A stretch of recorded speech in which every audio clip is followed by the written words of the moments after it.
It is a very great pleasure for me to address you tonight, and I also feel that it is a special moment. A moment in the development of homeopathic movement, which is very important for the whole world.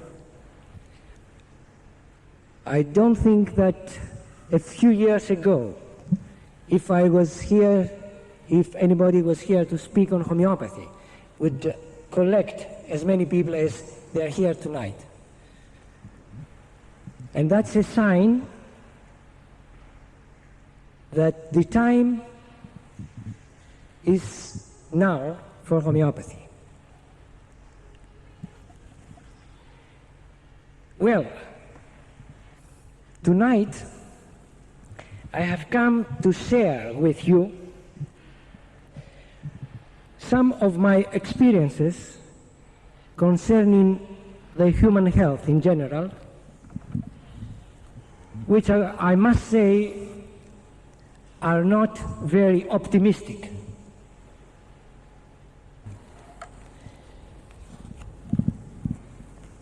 We are living in a time where there is a lot of excitement and a great technological progress that promises to give us a lot and promises to give us the possibility to live in abundance and in happiness.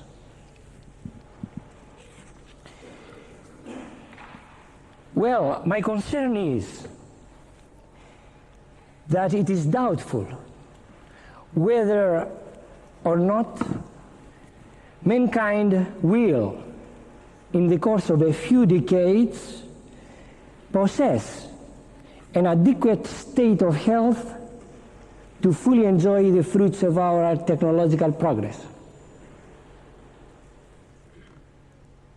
Why do I say that? Many of you may know that I have been directing a clinic in Athens where about 30 medical doctors are practicing full-time, and in which we see about 2,000 patients every month. We don't see these patients casually.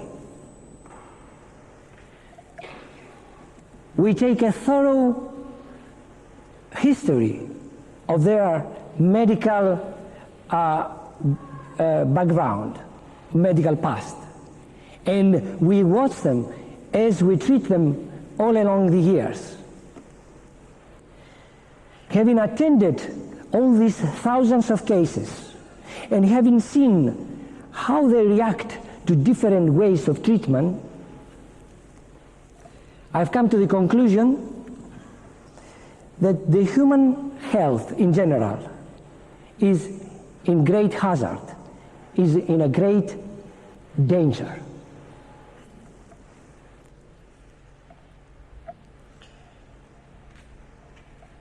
And my conclusion is that the health of the human race is rapidly degenerating. 10 years ago, during several of my lectures at the Athenian School of Homeopathic Medicine, I suggested, as a consequence of my convictions, that soon the human organisms would develop a susceptibility to previously unrecognized virulent infectious agents. In less than 10 years, this prediction has regrettably begun to be realized. Legionnaire's disease and a host of others, new infectious diseases with the recent breaking up of the disease that I believe everybody knows, which is called AIDS, an acquired deficiency of the immune system. All these new diseases are breaking out, which means that the human body is opening up, is exposing itself to agents, to nosological agents that were unknown before, that were there, but the human body had a protection. And now this protection has been broken down. These new susceptibilities to infectious agents are, however, only the tip of the iceberg. The deterioration of the collective health of mankind is far more pervasive than this, and is reflected most dramatically in the relentless progression of chronic diseases. Serious chronic diseases affect tens of millions of people, and the incidence steadily increases even among our juvenile population. Diseases such as rheumatoid arthritis, osteoarthritis, cancer, epilepsy, heart diseases, allergic conditions, bronchial asthma, multiple sclerosis and other neuromuscular diseases, and serious chronic mental disorders are today alarmingly increasing. I would anticipate that were one to take a census, it would be discovered that nearly 1/3 of the entire population over 20 years of age of our industrialized countries are taking some kind of medicine for some chronic disturbance.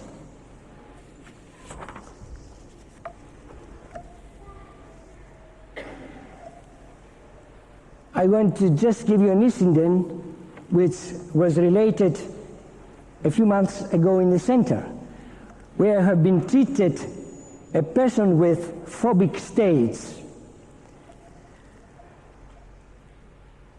He was very reluctant to confess his fears. Eventually, we made him tell all his fears. And he said to us, a few years ago, it would be impossible to talk about all that.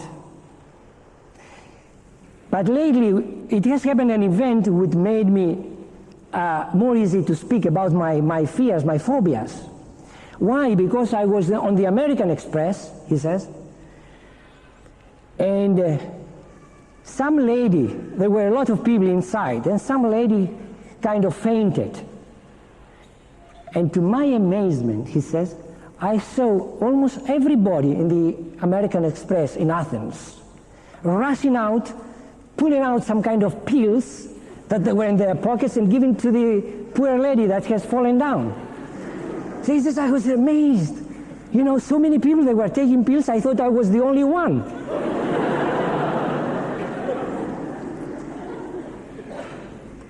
And having these panic fears where he was really almost to the point of fainting and he had to take all these pills, he thought he did it very secretly.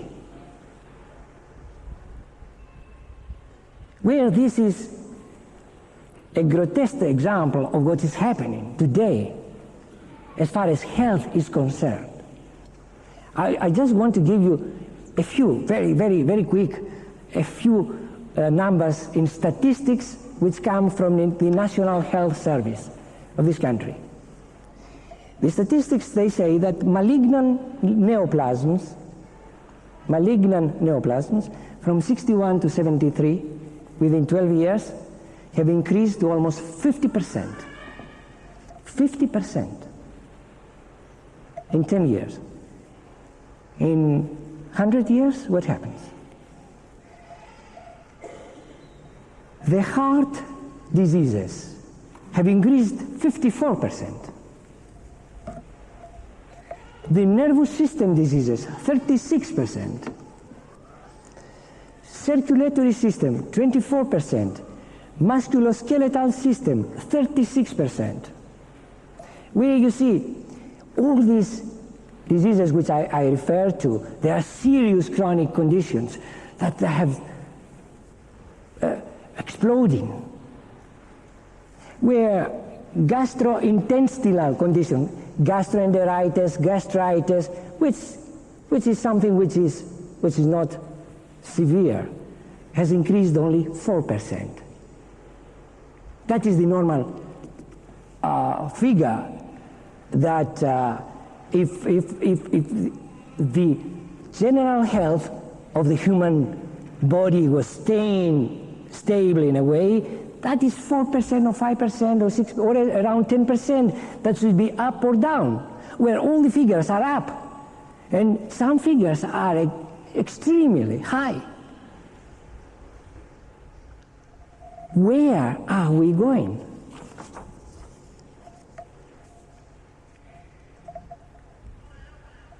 These examples are illustrations of the undeniable truth that our society's health is deteriorating. And it is especially interesting to know that the rising incidence of chronic disease and the appearance of new diseases is occurring primarily in the industrialized countries of the West, which paradoxically provide the people with the greatest access to orthodox medical treatment.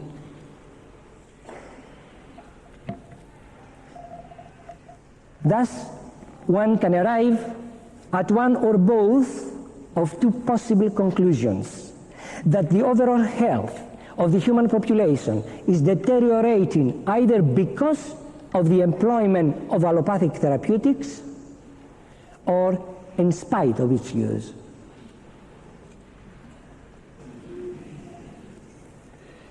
Certainly, there must be many factors accounting for the rise in chronic diseases.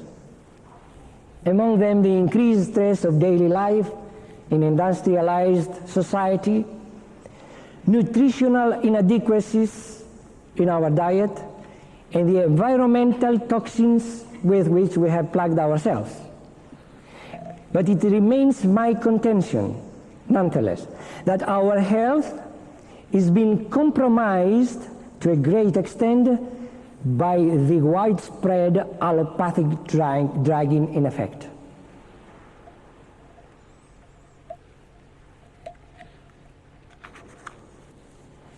Well, this is perhaps an assumption, and perhaps this is something that you cannot take it for granted.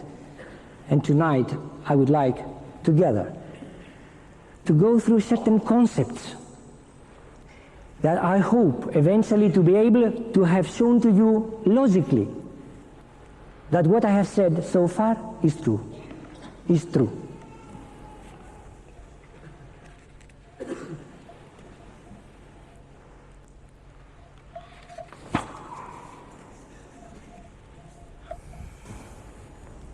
You see, to understand what is happening, we have to understand what is that we call a human organism.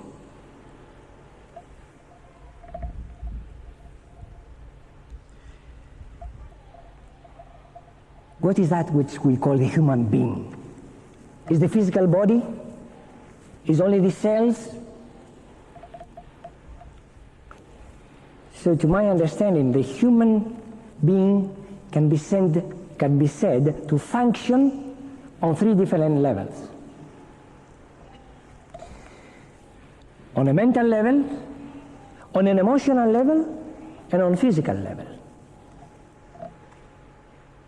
Now, immediately, we have a different concept of the human being. Maybe the concept that a human being is just pieces of cells or flesh is not very valid anymore in our understanding. Now, you say, what is the mental level? It's very simple. It's not philosophy. It's very simple. I will give you first a generic definition, which is very short. The mental level is that part in us that registers alterations in our understanding or consciousness.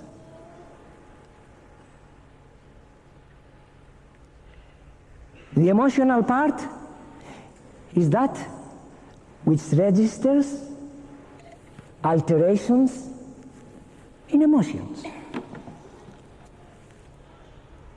I'll give you certain functions of the quickly of the mental level. You see, the thinking process. When we classify, when we criticize, when we compare, when we calculate, when we create, when we conceive ideas, when we synthesize these ideas, we're working primarily on a mental level.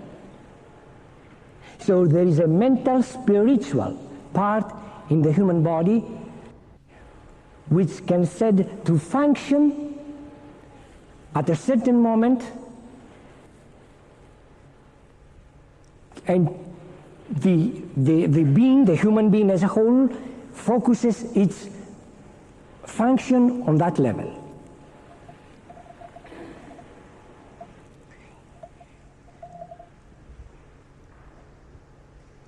And then there is the emotional level. What is the emotional level? What it contains? All the degrees of emotions, from love to hate, from joy to sadness, from calmness to anxiety, from trust to mistrust, from courage to fear, etc. You see, all these fine emotions that are contained and they are interplaying in us. They are happening in an emotional level. We cannot say we do not have emotions. We only have cells. We cannot say we do not have thinking. We only have cells. So therefore, we have parts which are functioning, which are existing, and which are affected in our life, can be affected and can be unbalanced. This level, the physical level, of course, is the physical body. But just if you conceive that model and you conceive this idea, then you will understand what I'm talking about. You see, the mental level is the most important level in the human being. That part of man that thinks, that identifies himself, that says, I am George, is the most important. When I lose that, then insanity comes.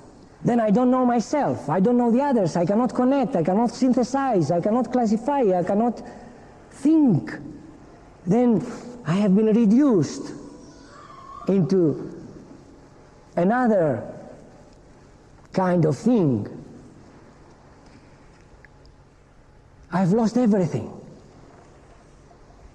Where compare that with the physical pain in the body. You see, my liver is deteriorating, but still I can be creative, I can be thinking, I can be enjoying.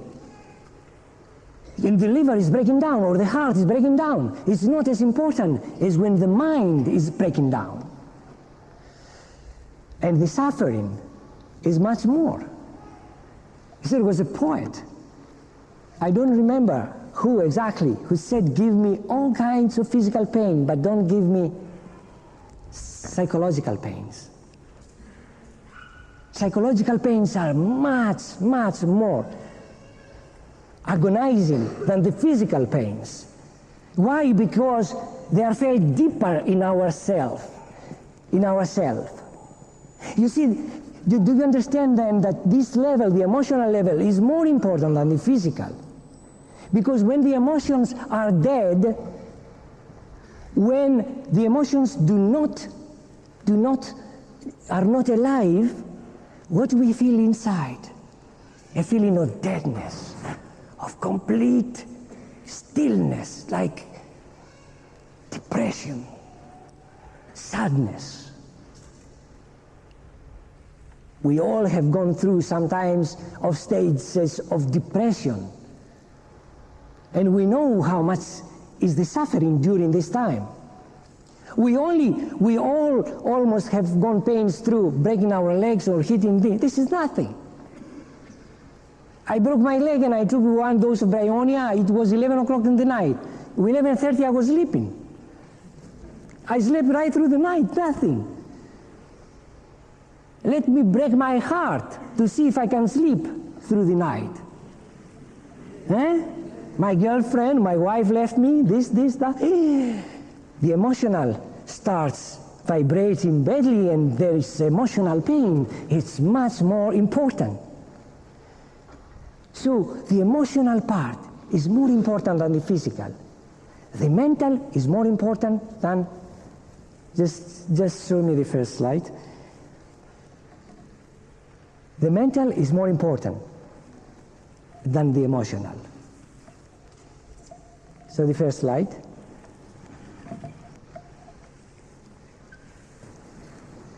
So if you see these three levels, mental, emotional, and physical, are in a hierarchical order.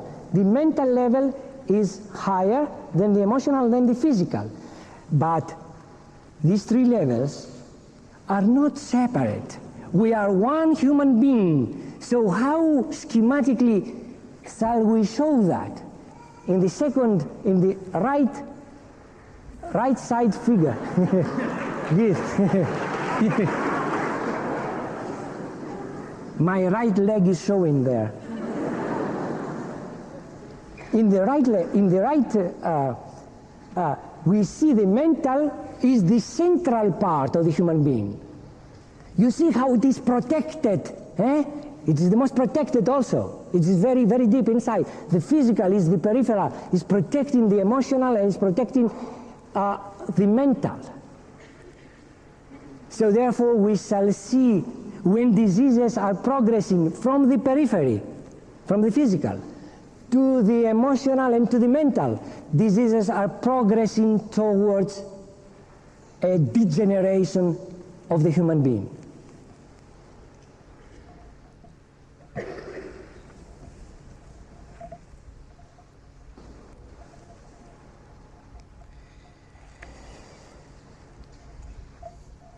How these levels, how they interact. What is your guess? Through what? They are not separate. All these three levels are, I don't want that yet. All these three levels are together, are put together, and they stay together through an agent. What is this agent? It is a kind of energy field which animates the three levels. We call it bioenergy. You call it, there are different names for this energy. In homeopathy, we call it vital force, the vital force of the human body.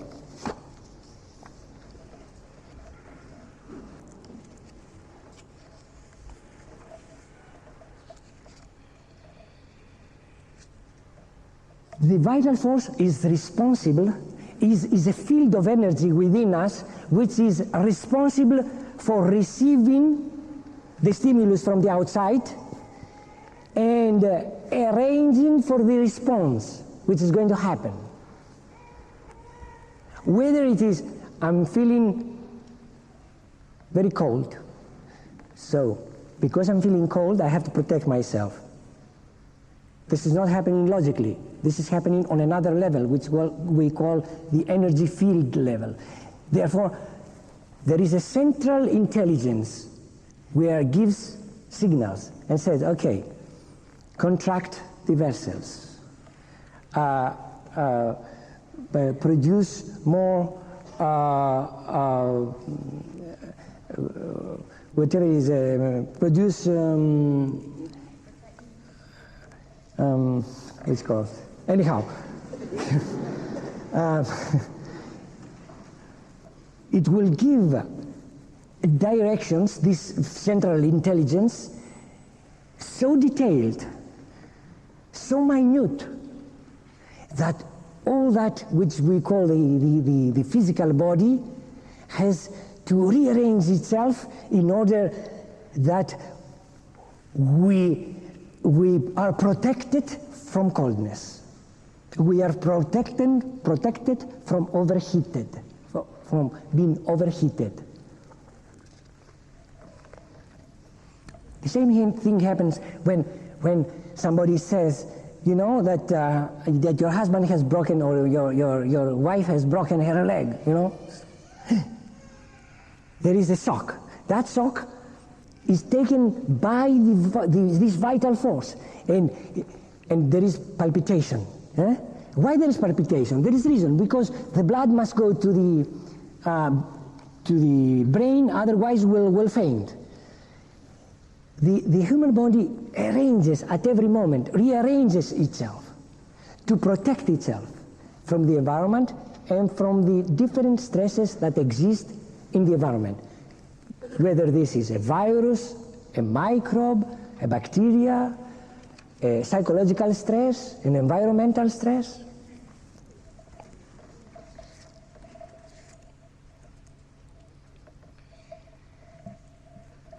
Not only that, the three levels are in a hierarchical order, but each level, the physical, the emotional, and the mental, are also in a hierarchical order, which means that there are functions of the human mind which are of a higher order than others.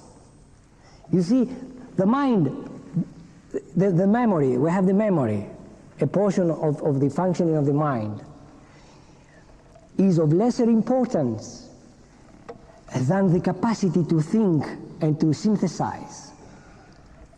The memory, maybe we lose our memory. You see, sometimes you say, I don't remember well so much, but this is not very important. But say, I cannot think anymore. You see, what is this? You see a person that says, what did you say? What? I don't understand. What? You know, it's another state of mind than when he says, I forgot, what is this? What is this word?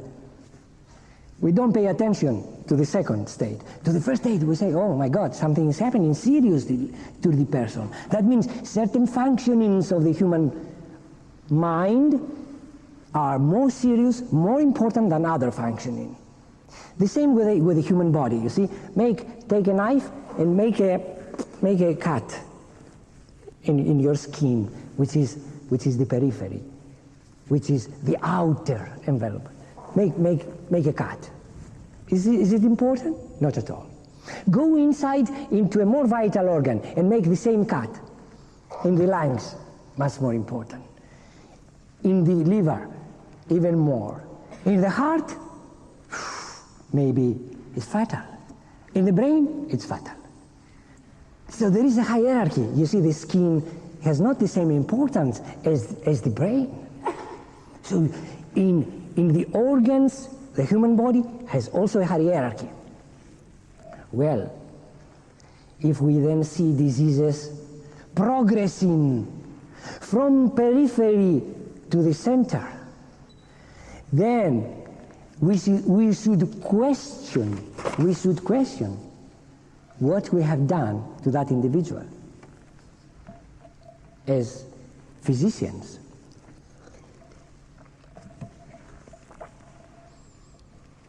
Orthodox medicine does not concern itself with such details.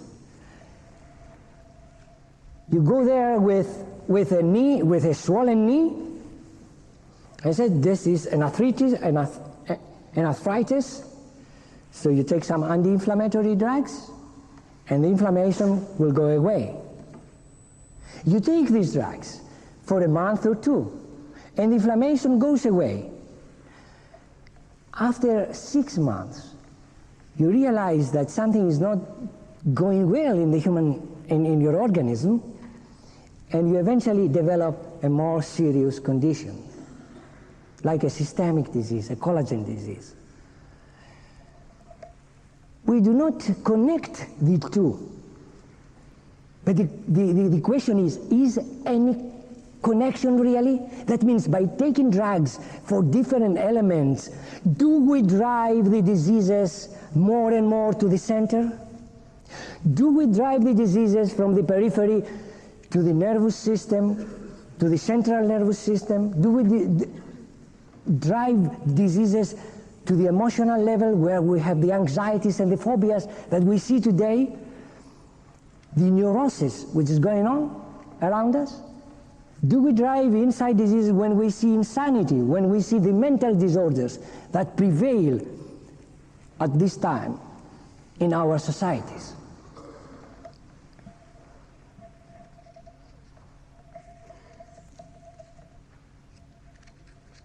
The human organism tries to confine disease as far from the center as possible. But if you bombard an organism with chemicals, with wrong kind of treatment, then it's going to break down the defenses, give up, and receive the disturbance deeper and deeper. Break down the defenses, which is according to allopathic system of understanding, which is the main tool of the human organism that defends itself. It's the immune system. It's the immune system. There is one of the main systems that defend itself from intrusions. And what do we have today? An acquired deficiency of the immune system. AIDS, acquired immune system deficiency, AIDS. Why? Why AIDS? You see, this is very important that you have to understand. The statistics say that those people who are getting mostly this disease are those homosexuals, not only homosexuals, but those homosexuals that have been exposed again and again to venereal diseases, syphilis and gonorrhea, and have been receiving repeatedly long treatment with antibiotics. Can you understand now what's happening? One time antibiotic, one time gonorrhea, one time antibiotics, second time gonorrhea, second time antibiotics, one time syphilis, series of antibiotics, another syphilis, another antibiotics, 5, 6, 7 antibiotics, then an acquired deficiency of the immune system. It's beautifully said, acquired. It's not a congenital, it's acquired, but very soon I can predict, and they can write it on the videos, and that this is going to be congenital. Why? Because the people that they will have brought their immune system, their defenses to that state, they will bear children, and the children will be born with that congenital weakness already. And so we go very happily, we go on living in this world, exposing ourselves more and more to new diseases, to virulent diseases. We don't know. You see, at this moment, our defenses defend microorganisms that exist already here tonight, but they defend them nicely, and we don't understand anything about that. Break down the defenses, and then we shall realize that even microorganisms which are normally living in the human body become virulent and aggressive agents for that human body. I was just reading an article 3 days ago by doctor of Greece, Dr. Arseni, where according to researchers, they have found out that innocent inhabitants of the intestines have of lately become virulent pathogenic agents. The innocent inhabitants have become virulent. Why? Why? Something we have done to our system, to our defenses, to bring it down to a state where that which was innocent before now becomes virulent.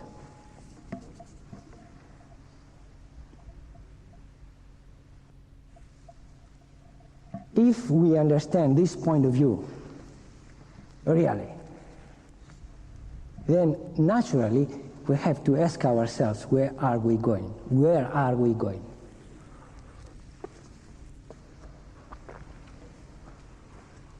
What I'm telling you are not specific things, are just logical, common sense things.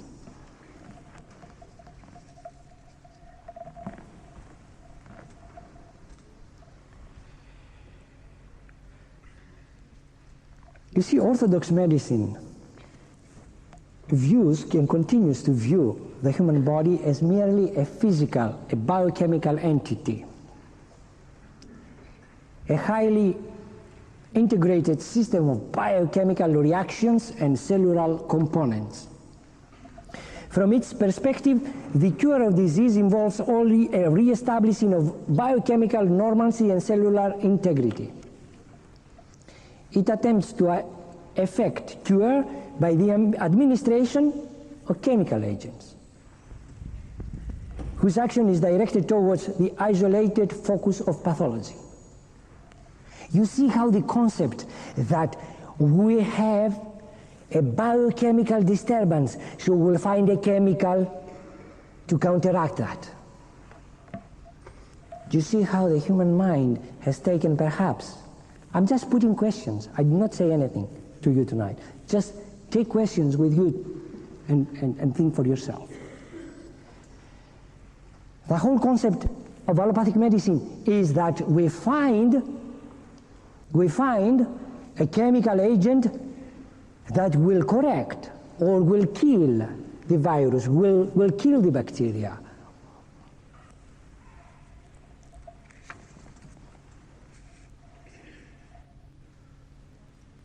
But a system of medicine also is evaluated on what as a whole does to the human body, to the human organism. Then only we can evaluate the value of a system.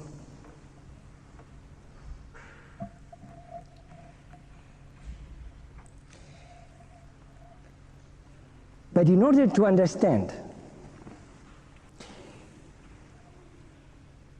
what a system of therapy has done to the body, we have to understand first what? We have to understand the idealistic state of health. What ideally would have been a state of health? If we define that, then we as therapists, we apply some kind of therapy on the human individual, and having that as a guide, that ideal definition, we always ask ourselves, did I take this man closer to this ideal of health? Or did I take him further? Therefore, for that reason, there is a need to define what is health. I did not define health just because I liked it, but because I had great concerns. What have I done? What have I done? What have I done? Every time that I would give a remedy and some reactions would take place, I wanted to know exactly what I have done. Eventually, I concluded to a certain definition of health which looks idealistic and nobody can ever attain it. That is true. But it is a signpost towards which the human health as a whole should go. If we find a system that takes the human health from that point where it is and approaches it, brings it more close to that definition, then that system of health is the one that we should apply and that we should support and we should accept for ourselves.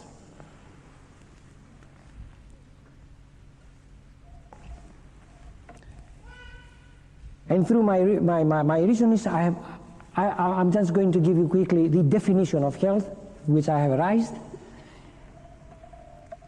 And because of the three levels, we have to have a definition for each level. A definition of health for each level. And I found that a word expresses most beautifully the state of health, and that word is freedom. Freedom from pain. I'm free from pain. I'm on the physical body, on the physical level, I talk. Freedom from pain on the physical level. If I don't have any pain, am I healthy? No, not yet. Because maybe I do not have any pain, but I feel rotten, tired. You know? So therefore, freedom from pain, having as a state of well-being. You all understand that state, a state of well-being. I have this feeling on my physical body of well-being, and I'm free from pain. In physical level, then, I'm healthy. But emotionally, maybe some other things going on which they show some kind of unhealthiness. So therefore, I found out that a man who is healthy, or a man or a woman who is healthy on the emotional level should have freedom from passion. By passion, I mean only these intense feelings that they overtake in us and they might make us slaves. I do not mean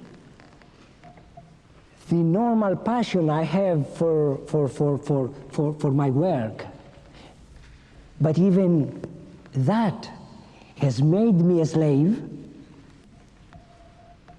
Then something is not right in my emotional level, because I have to depend. You know, I love my wife. Love your wife, yes. No objection. But if you are attached to her, if you cannot just leave, if you have become a slave to your wife or to your husband, then something is not healthy I have a passion, that the fanatics, they have passion, liberate the communists, liberate the world, wait a moment. If that goes too far, the fanatic will say, kill him. He will say, you will kill him. Is that health? We are talking about ideally now. So therefore, everybody who is overtaken by a passion, and the passion makes him a slave, he cannot have anymore the freedom to choose, then he's not healthy. So fear, freedom from passion. But what? Just like that, it doesn't say anything. It has to be a state inside us. Which is the state? The state is a state of dynamic calmness. A dynamic calmness. Not a calmness. I mean, never mind what happens outwardly. Things are happening, and the healthy man on the emotional level, I mean, bombardments and things like that, I remember Churchill, that you all have heard, he was very healthy, quite healthy on emotional level. He kept quiet, he kept serene inside. He says, okay. He was not overtaken by the fears that other people were overtaken. He could act correctly. Having as a state a dynamic calmness and serenity. And this is the most difficult now, which is the definition of health on a mental level. This is the most difficult for everybody. We are all seeking that level, and you will see why. Because the person who is really healthy on a mental level is the one who has freedom from selfishness, freedom from egotism. The egotistical person is a very sick person. He's a very sick person. Why? Because he's a slave to his selfishness. I want this. I will attain there. I am the biggest. I am this. I am that. I mean, he's attached to these ideas. And you say, oh my God, oh, he's nuts. But he thinks he is the greatest, he's the biggest, etc. A man who really attains that state, who is really free from his egotistical element, is a humble man, of course, and a humble woman. And then the state of mind, what is? Is a state of great clarity and great connection with that which we call objective truth. You say it cosmic energy, you say it cosmic force, you say it God, you say it whatever. He's the man who has reduced his selfishness, his egotistical element, is allowed to connect himself with the divine and receive ideas. The mind becomes very clear. Now who is nobody from us is really free on that level.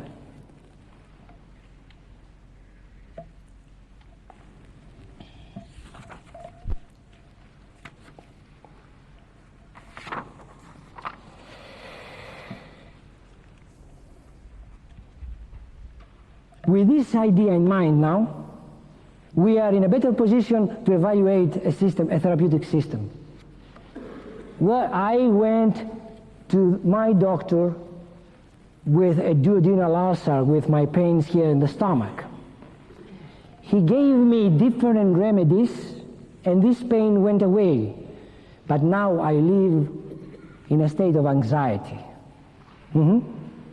That treatment, wait a moment, maybe is not right, because from the physical level, And anxiety has arisen, has gone to the emotional level. Maybe the treatment is not right. Well, I brought my leg to the orthopedist, and he gave me treatment for my leg, but now I have pains in my stomach, and I have developed a duodenal ulcer from the leg to the stomach more important than the arthrosis in the leg. That treatment maybe is not good. You see, now we have signposts to evaluate each time the treatment we are taking.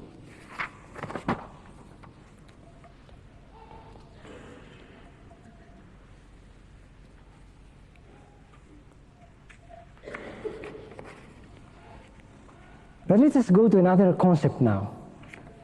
Perhaps, yeah. Could you give me please slide number 4, the last one?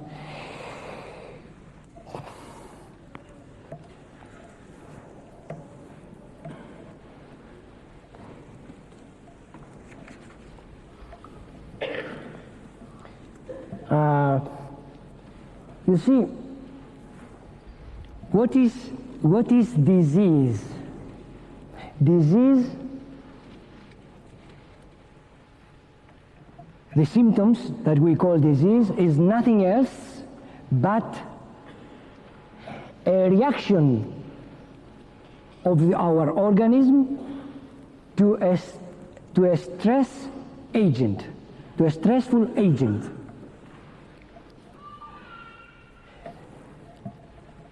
An agent can be stressing on any level, mental, emotional, or physical.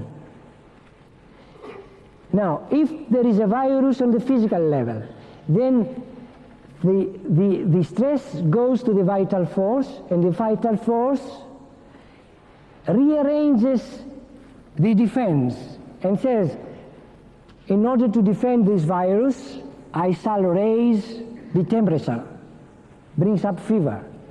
But except of this fever brings on an anxiety, which is on an emotional level a reaction. And also, during the fever state, brings on some dullness on the mental level. So the reaction is on the physical level. The vital force decides to react on maybe 3 levels. So a disease, could you put the lights on, please?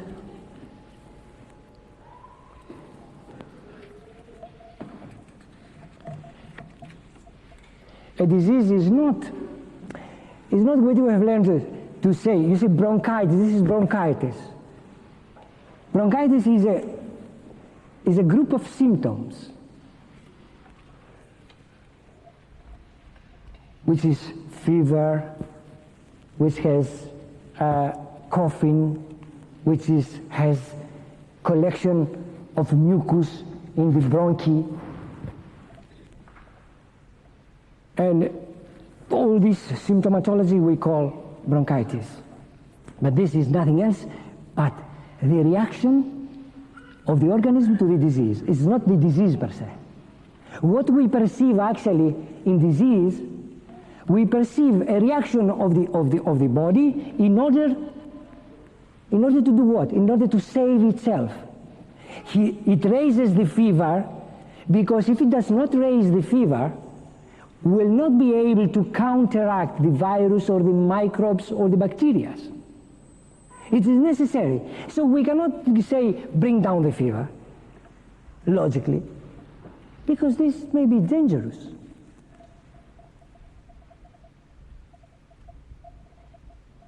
Yet, this is the system, the prevailing system of medicine for all these years.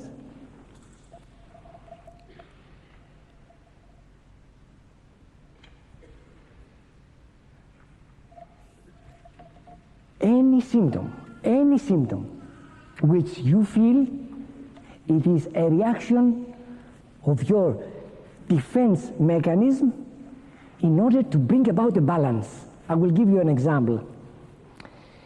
you have headaches, and every 3, 4, 5 days you get a headache on the right frontal area, and it's so painful. You go to bed, etc. You have all the symptomatology of the migraine. And I say, and you say, what is this? What is useful for that? Why is this useful for me? It is useful because in the state of imbalance in which your system is, this is the best possible reaction. If you counteract this, if the organism cannot bring up the headache with the spasm of the arteries, maybe if we loosen this up in a way, maybe we shall have something happening which is going to be much more serious, like a brain episode. So therefore, at any moment, every symptom which is happening in our body is a useful symptom for the state in which we are. Unless we bring ourselves to a better state of balance, this symptomatology will not go away. Taking a painkiller, it doesn't solve any problem.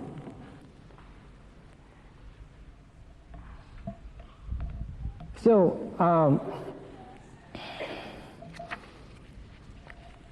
again, I would like the same.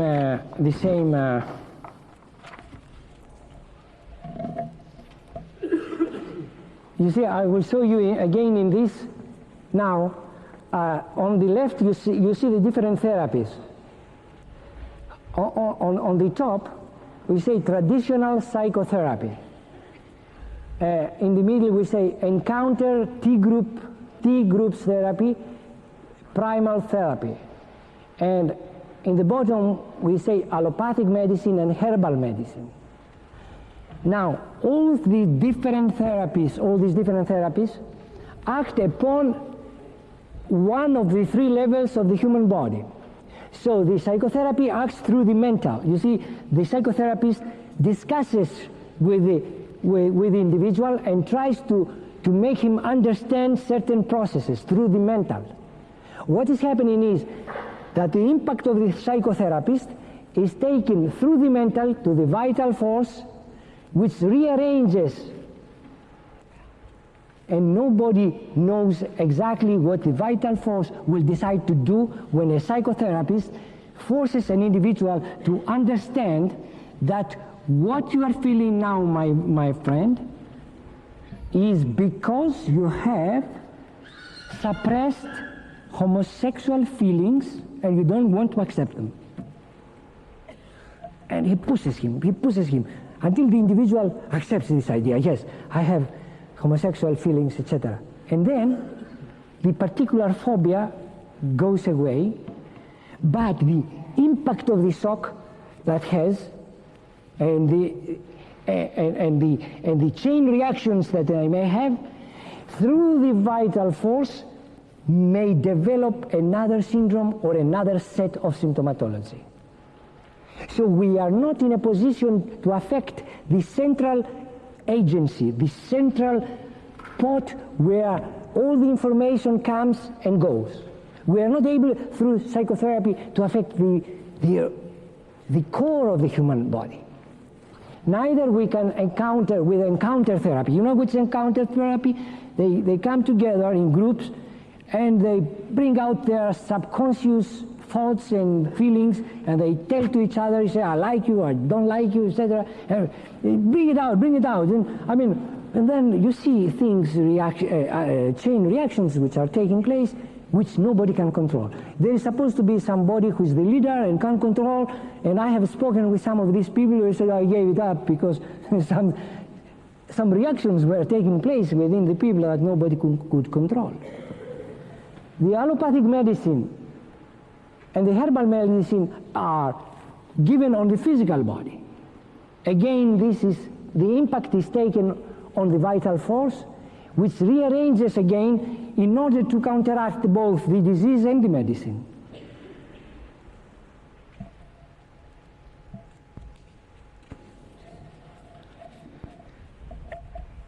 So things would be very, very dark if if we were to be left in that state. But fortunately, and this is the message, we now have this homeopathic system of medicine, which does what? Listen what it does. You see, it takes an organism and takes the symptomatology down and writes down all the symptoms that we have on a human being. And then we'll say, I respect very much what your organism, how your organism tries to bring about balance in you. So I will try to go together with that force, not against it. How? By giving you a medicine that has produced, I know, that has imitated your symptomatology. So if I give you a remedy that has imitated your symptomatology, what I'm going to do is I'm going to augment, I'm going to make more intense the symptoms which you have already. Therefore, I am helping your defenses. How? By giving you a medicine which, because it is potentized, because it has been processed, and it is on an energy level, is going to affect the vital force, the energy field of the body. And this is the new idea which brings about homeopathy. Homeopathy is the medicine of another level, the medicine of the energy levels, of the energy fields of the body. Homeopathy deals with minute energies and stimulates the defenses of the body through energized medicines, but paying great attention to what the organism is doing and trying to help the organism in the process of self-cure.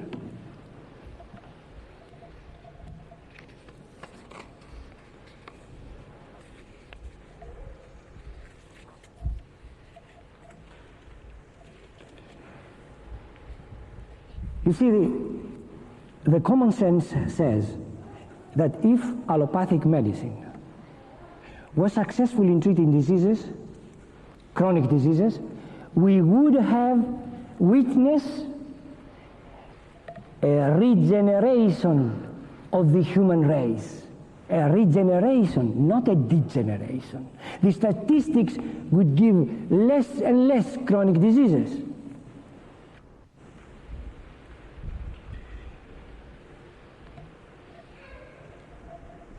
We are aiming at this moment in producing enough homeopathic physicians that will be able to intelligently use these energized medicines in order to bring about a kind of regeneration of the human health again. Many of you may have the experience of the regeneration that brings about the homeopathic remedy. And therefore you know from experience that what I say is true. But here we are very few, considering the vast majority of people that they do not know anything about homeopathy. They do not know anything about the possibility of using this alternative. And I feel that it is our duty, not my duty, not only my duty. You see, he says, let George do it. No. You are going to do it. Everybody who knows about that truth must do it. Somebody will do a little, somebody will do more. But unless everybody does something for homeopathy at this moment, today, do not expect to see any reverse process of what's happening. The statistics will go again, will show more and more degeneration, more diseases, new diseases, and the human suffering is going to grow and grow and grow. It is the responsibility of everybody who is here today to take some action, never mind what it is.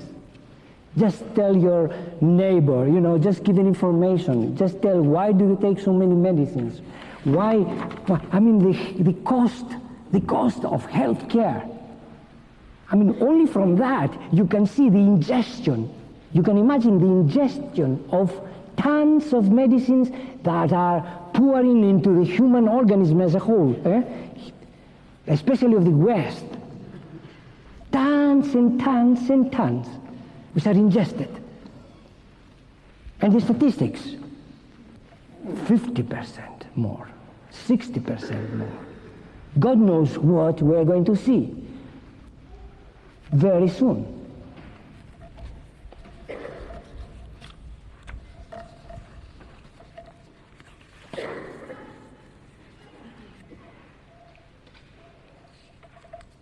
And one thing, you see, we have reached now the state in which we can understand what we say, the energy fields. We can understand that when a virus attacks a human organism, there are a lot of biochemical processes that are going on in the body, millions of such processes, The white cells, they rise to the exact point, 13,600 you need. The T cells, there are special cells that they come into being. There are hormonal processes in order to balance things inside, millions of such things, a whole cosmogony, a whole complex, how can I say, the word cosmogony maybe is not understood by most of you. It means the birth of new cosmos, of new inside the body. During this attack of this little virus, there is such a complex, vast functionings on different levels. And what do? We say, give me an anti-inflammatory drug. In these sensitive, very sensitive processes, we throw a bomb in the human organism. And there comes orthodox medicine that says, what are you talking about? Energies and energies and energies. Here, what we know is there is a virus and we must kill them. Throw the bomb. This is the spirit which has arisen. Why? Because allopathic medicine has taken the wrong kind of line of thought. They are thinking only of nosological agents and how to kill. They never think that this body that allows for the agent to develop, how to help this ground, this human body, and not only how to kill the agent. We do not say that we have the whole truth. We say that we have still to develop and to know quite a lot about our science. But we do say that we have in our hands today a science that if you could have seen what I have seen, you could really without any hesitation, you would have called it a divine science. Thank you.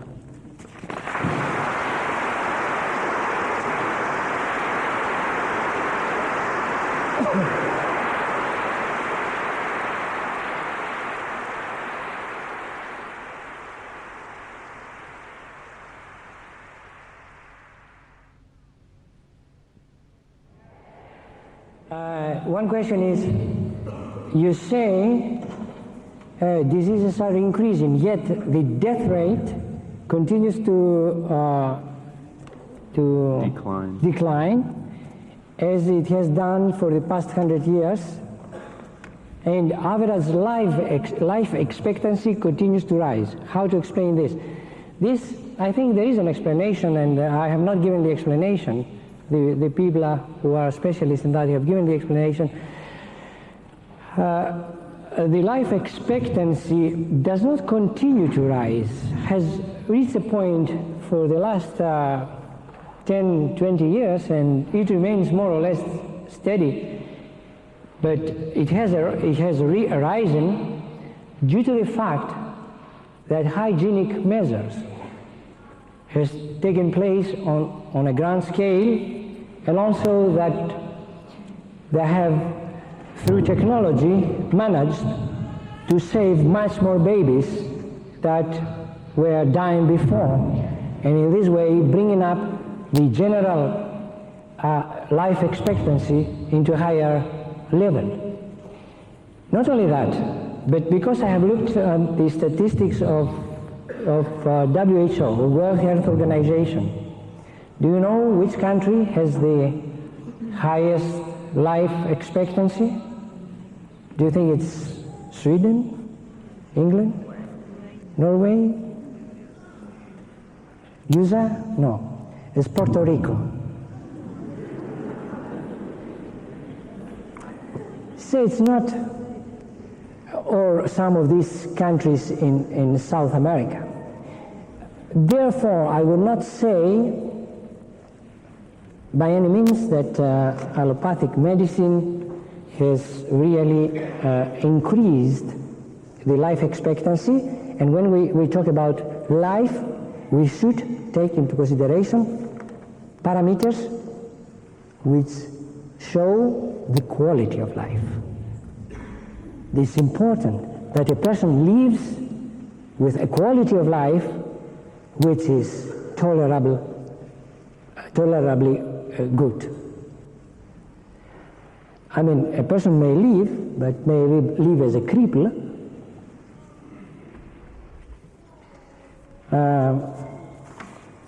My source of statistics, somebody asks, is the National Health Service of the Government of England. Could you read some? Can you read this? I cannot read. Well, it says, are you implying that non-homeopathic therapies have little or no role to play in medicine? Not at all. Every therapy has a role to play. The how much and where is the question. At this moment, the allopathic medicine covers the 98% of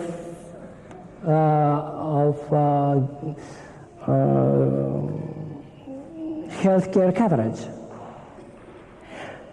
I believe that it does have a role to play, even allopathic medicine, but not 98%, perhaps 18% or 8%.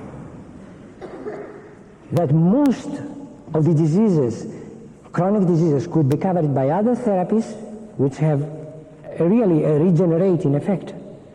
In some cases, some instances, you will have to use allopathic medicines in order to just alleviate some pain, or for other end stages diseases. But it should be reduced to much, much less, not 98%, 8%. Those who work with the mentally and physically handicapped speak of being aware of a wholeness of spirit, a fullness of life, and an amazing capacity of giving and receiving love. How is this possible within your three-level hierarchy? Would it suggest a higher level than that of the mental? You see, one thing I did not mention, and I cannot mention everything in less than 1 hour time, is that when somebody acts through the emotional level and can generate through that level a lot of positive feelings, a lot of love, this generation of a tremendous amount of love can bring about a kind of automatic balance in the human body, and we may witness even cures from chronic conditions. And we have seen that in certain cases where our patients describe certain periods of their lives where they have been so overwhelmed with love inside them, due to an encounter with some other spiritual being, or due to an encounter with another polarity being, that so much love was generated at a certain period that this action through the emotional level, generating a lot of positive emotions, have brought about a state of balance. And they say, in that period I was feeling so well, and I was very well.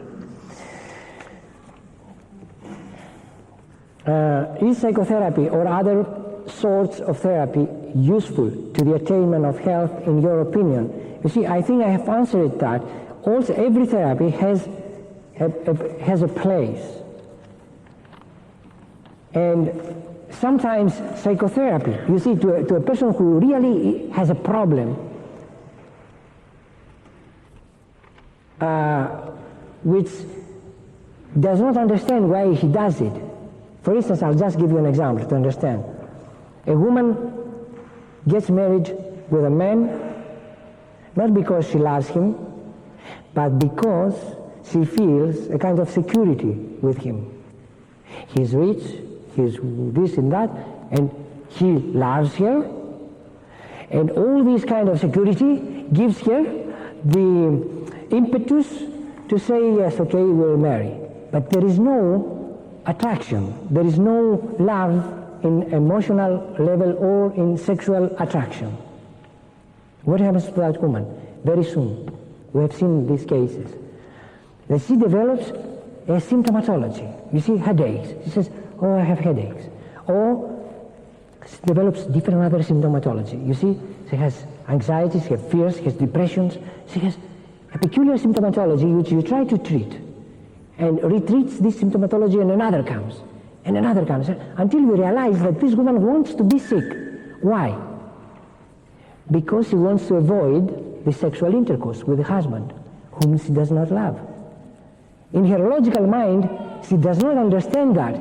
She has made a calculation, she married him, and now she is paying for that compromise. But because 5 or 10 years have elapsed, she does not connect the two. Her headaches, which is an excuse for not having sex with the husband, and she comes to us, and we give a remedy, it does not work. We give another remedy, it does not work. Or it does work, but it changes the picture. I mean, it seems that the individual wants to be sick. You go deeper into the matter, you ask, and then you realize that such a situation exists. Such cases, you may send them for counseling and make them understand that the best way for them to gain their health is to divorce. And divorce, and you feel free again. Why you suppress yourself? I have to do it. Oh my God, suffering. Why? But he gives me security. Yes, but you have to take your own responsibilities. In such cases, yes. In other cases. What effect does giving the wrong homeopathic remedy have on the vital force? Giving the wrong homeopathic remedy, if you're a classical homeopath, that means you give one remedy and you wait. There is no effect at all. there's no harm at all. Why? Because all our provings, as we say, that means the testing of our remedies, were done on us, on human beings, on Hahnemann himself and on his colleagues. And we are doing provings. What we do, we take a remedy that is the wrong one, to prove it. We have some symptomatology, then we wait 1 month, 2 months, and the effect goes away. So there is no point to be afraid when the wrong homeopathic remedy has been given. But if somebody has given you 3 remedies in the morning, 3 remedies in the evening, and 3 in the night, and then the next day another 4, another 3, another, and then in the end of a month you have taken 30 or 40 remedies. All these interact, and God knows what's going to happen then. And that's the idea. That's the idea why we call ourselves classical homeopaths. We want to know exactly what we are doing at every moment. And I'm going to speak about this in my seminars on Monday and Tuesday to professionals. Can you say more about how homeopathic medicine can bring the 3 levels to freedom? To say more, I would need another few hours, and I don't think we have that time. And actually, what changes have degenerative illness? What chances have degenerative illnesses like cancer to be reversed, especially when at an advanced stage by homeopathic treatment? Well, to talk about cancer, we're not allowed. And I would not like to talk about cancer in that general meeting. Maybe I talk with professionals, but it's not good to stir up excitement concerning this disease.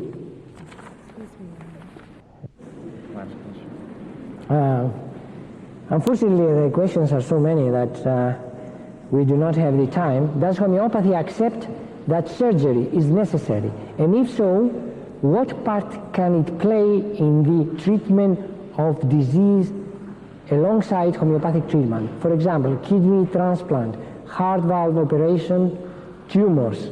Yes, surgery cannot be replaced by homeopathy. To a certain extent, it can. There are cases where have been declared as surgical cases with big tumors and have been treated homeopathically, and tumors have been reduced dramatically. But we cannot say that we can dispense with surgery. Surgery is absolutely necessary. It's the end product of disease that maybe mechanically is obstructing the function, so it has to be removed. So surgery has definitely a place. Everything has a place. I spoke a little bit too forcibly, and I understand your concern. But I spoke in this way because I have an experience of seeing more than 100,000 patients. I was in a unique position where, directing that clinic, I would see cases of all 30 doctors. So I've seen many cases. I've seen the histories, how they develop, what happened. And I have seen what I have expounded to you, I have seen it happening. There is a degeneration taking place, and that is important. Then you have to remember that you have to examine, that you have to try to find the statistics yourself, to find the facts for yourself and satisfy yourself. I'm giving you my experience, and my experience is very alarming. The human health is degenerating, especially in the civilized countries.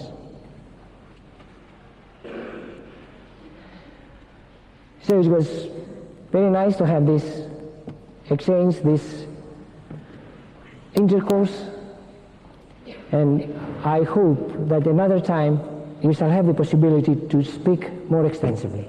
Thank you very much.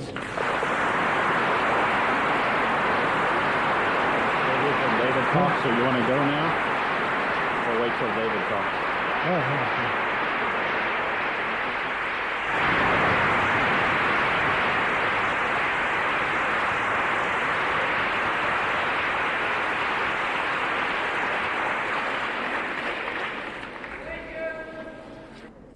Ladies and gentlemen, I will be very brief as time is short and I see people have to leave and some are going already. I think George Vithoulkas has made very clear to you tonight the potential that homeopathy has as a practical and effective tool for healing, which could become our primary system of medicine. One of the major obstacles to making this a reality is that homeopathy is extremely difficult to practice well, and it takes years of dedicated study to master. We need teachers of George Vithoulkas' level of knowledge and experience to produce practitioners who can really obtain consistently good results in day-to-day homeopathic practice. George Vithoulkas has recently agreed to spend 3 months a year teaching in England. I feel we must make the most of this opportunity. We have formed the Academy of Classical Homeopathy for this purpose. The first stage of the program is a 2-year training program for a group of 30 practicing homeopaths whom George Vithoulkas will train as teachers.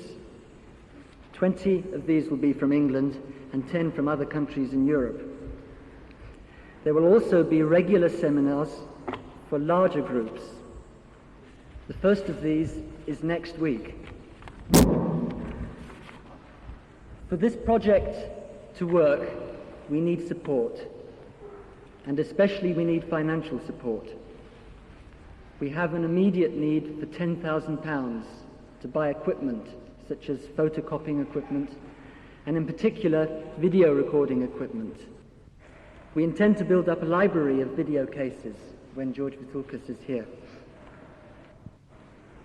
If you feel that this project is worth supporting, please make a donation tonight. Please make checks payable to the Academy of Classical Homeopathy. Thank you very much for coming here tonight, and thank you, George Vithoulkas, for coming here and giving us his time. Good night.